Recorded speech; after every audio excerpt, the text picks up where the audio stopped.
Et salut à toi, bienvenue dans cette nouvelle vidéo. Aujourd'hui, on va parler de la motivation. Il y en a pour qui c'est hyper facile de se motiver, pour d'autres par contre, c'est une autre histoire. Rien que de se motiver, à se bouger un petit peu, faire un peu de sport, c'est très compliqué.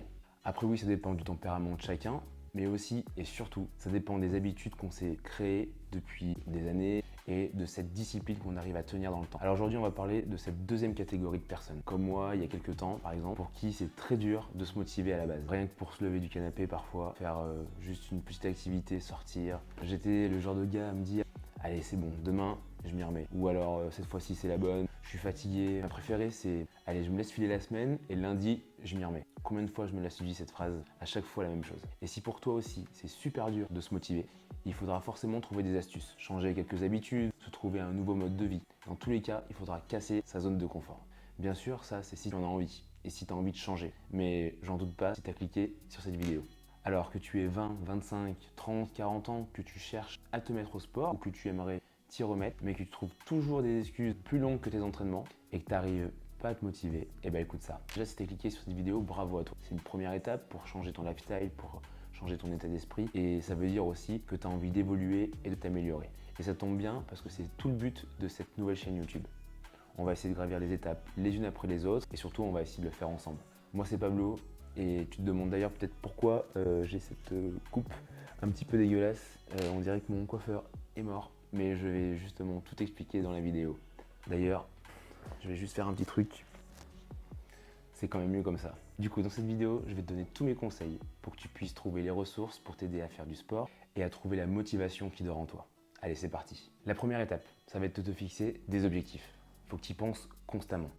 Car oui, au début, c'est souvent plus facile. Tu peux faire une séance, 2, 3, mais au bout de quelques semaines ou quelques mois, si tu n'as pas d'objectif, c'est là que ça se complique. Alors, ton objectif t'aidera à te rappeler pourquoi tu es là et pourquoi tu le fais. Il te faudra des objectifs à court terme qui peuvent être atteints rapidement pour ne pas te décourager. Ça peut être de courir une certaine distance ou juste de commencer, de pouvoir faire une série de pompes ou alors faire une traction, peu importe. Et après, tu auras des objectifs à long terme qui visent un but bien plus important. Courir un marathon, atteindre le poids que tu aimerais depuis longtemps, réussir à faire un drapeau, une figure, un muscle-up, il y en a des milliers. Et ça sera en fonction de toi et de ce que tu recherches.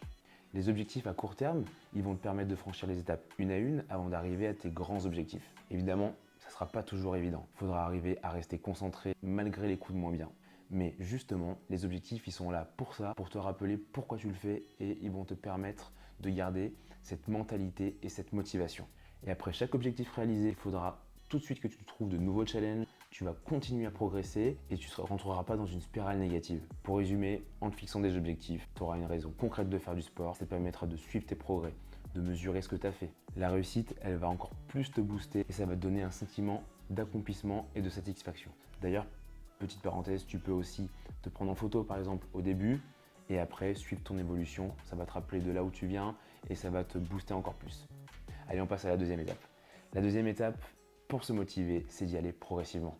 Parce que si tu n'es pas habitué à faire du sport, c'est important de commencer doucement, d'augmenter l'intensité et la fréquence des entraînements au fur et à mesure. Sinon, c'est le crash assuré. C'est important pour ne pas te décourager, de ne pas en faire trop d'un coup. Tu éviteras les blessures et surtout tu tiendras bien mieux sur la durée. C'est une des phases clés pour réussir. Si par exemple tu commences à courir, tu te mets à la course à pied, et ben commence par des courtes distances. Si tu commences la muscu, commence par des poids plus légers ou alors des plus petites séries et tu augmentes progressivement la distance, les charges. Tu pourras ensuite faire plus d'entraînement dans ta semaine et augmenter l'intensité de tes entraînements. C'est important de respecter ton corps et pas le pousser trop loin, trop vite. Peut vite te blesser et te démotiver. C'est hyper frustrant de commencer à progresser, de voir qu'on commence à s'y mettre, de trouver une habitude et après de repartir de zéro parce qu'on se blesse. Prends ton temps, n'hésite pas à prendre des jours de repos si nécessaire. L'objectif, ce sera de te créer des habitudes et ces habitudes, elles vont te permettre de rester régulier. C'est vraiment la clé.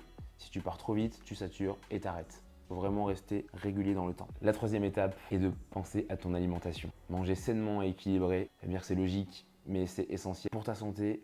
Mais aussi, ça va te permettre d'être plus performant, de moins te fatiguer, moins te blesser. Et une bonne alimentation, ça va te permettre de pouvoir bien récupérer et de mieux reconstruire tes fibres musculaires. J'étais le premier à manger comme un gros cochon, à manger un peu n'importe quoi, cochonnerie. Sauf qu'après, on est ballonné, on est fatigué, on n'a plus envie de rien. C'est important de se faire plaisir, il le faut, mais il faut trouver un équilibre, un compromis entre la consommation et la dépense. En fonction de tes objectifs, tu peux aussi calculer ton métabolisme de base. Ça va te permettre de savoir le nombre de calories que tu dois consommer dans la journée en fonction de si tu veux faire une prise de masse ou alors si tu veux faire une perte de poids. La quatrième étape pour trouver la motivation, ça sera d'être patient. On n'a rien sans rien. C'est pas au bout de 3 ou 4 séances qu'on atteindra nos objectifs. Quand on tombe dans une spirale un peu négative, on se dit de toute façon, c'est pas avec une séance que je vais avoir des résultats, ça sert à rien que j'y aille. Mais justement, chaque séance, c'est une petite victoire. La patience, c'est la clé. C'est d'ailleurs pour ça que j'ai décidé de me laisser pousser les cheveux. Ça me pousse à être patient. Malgré que je passe par des phases un petit peu dégueulasses comme en ce moment, le résultat en vaut la peine. Il faut arriver à surmonter les difficultés, à attendre et progressivement ça paye. J'espère que ces conseils t'aideront, comme ils m'ont aidé à changer, à me motiver. Dis-toi que le sport, c'est un équilibre. Ça permet de se sentir mieux, plus confiant, et ça permet aussi de décompresser après une grosse journée de travail. Ou alors si tu étais en cours, sur une chaise toute la journée, bouger, c'est le mieux. Alors n'hésite pas à prendre le temps pour faire ton sport. Même si tu as l'impression de ne pas en avoir, le temps, on l'a toujours, on peut le trouver, on en a tous. Il faut juste le prendre et s'organiser pour. Après, c'est la discipline qui fera la différence. Allez, c'est tout pour cette vidéo. Si ça t'a plu, n'hésite pas à liker, à t'abonner, ça fait toujours plaisir. Je suis sûr que tu es capable de faire des miracles, alors crois en toi et vas-y. Je te dis à la prochaine pour une nouvelle vidéo. Allez, ciao ciao.